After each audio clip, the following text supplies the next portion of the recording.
Today I'm going to take you through some ankle cars and some ankle PAILs. PAILs being an acronym for the type of isometric training that we want to use, in this case for the ankle, to basically just improve our control over a certain phase of a range of motion. Using the cars as a bit of an assessment, we'll be able to determine either where's there simply an inefficiency to our range of motion, or in some cases, is there a painful kind of limitation, or is there a phase of the range of motion where we are experiencing discomfort?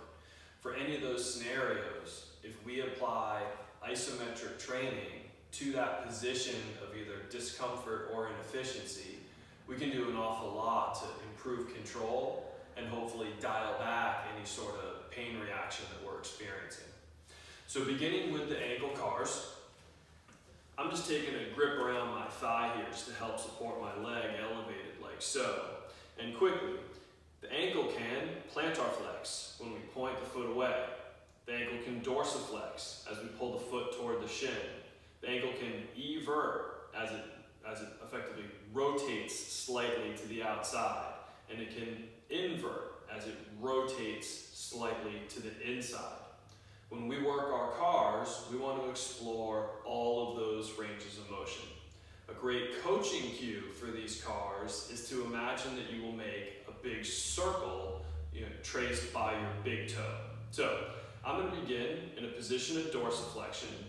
I'm going to move to inversion, transition, maintaining inversion to plantar flexion, maintaining plantar flexion, transition to eversion, maintaining eversion, transition to dorsiflexion, maintaining dorsiflexion, transition to inversion, and continue tracing a few big circles through my ankle.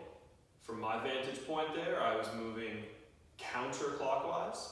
I'm going to switch that, starting in dorsiflexion, move to eversion, to plantar flexion, to inversion, dorsiflexion, eversion, plantar flexion, dorsiflexion, inversion to dorsiflexion, and so on.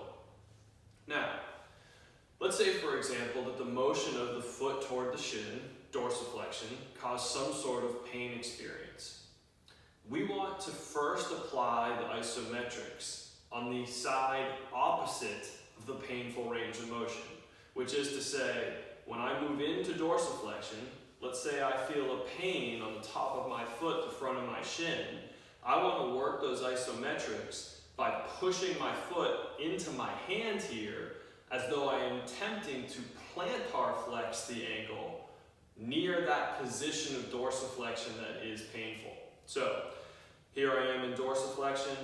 Either I've just perceived some inefficiency through my cars there, or I feel some pain.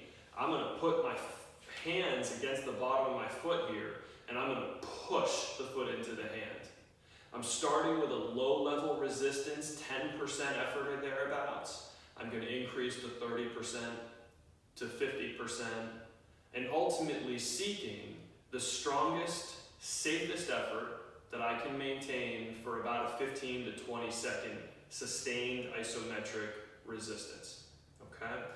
That increasing isometric resistance should also not yield any kind of pain, which is to say, if I'm at 50% resistance and I feel no pain, but I go to 60% and there's some kind of discomfort, I want to try to maintain about a 50% resistance for that 15 seconds there of effort. Now, just to summarize other positions there. If I move to a position of eversion in dorsiflexion and now I felt inefficiency or I felt some pain, rather than just push the foot straight down as we did for the last example, like a gas pedal motion, for example, I'm going to push my hand at an angle kind of this way, again, opposite the position of my ankle.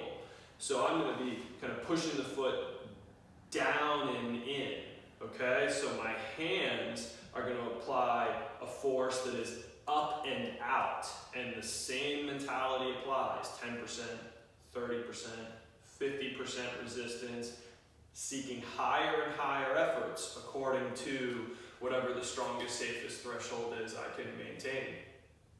Hope it helps.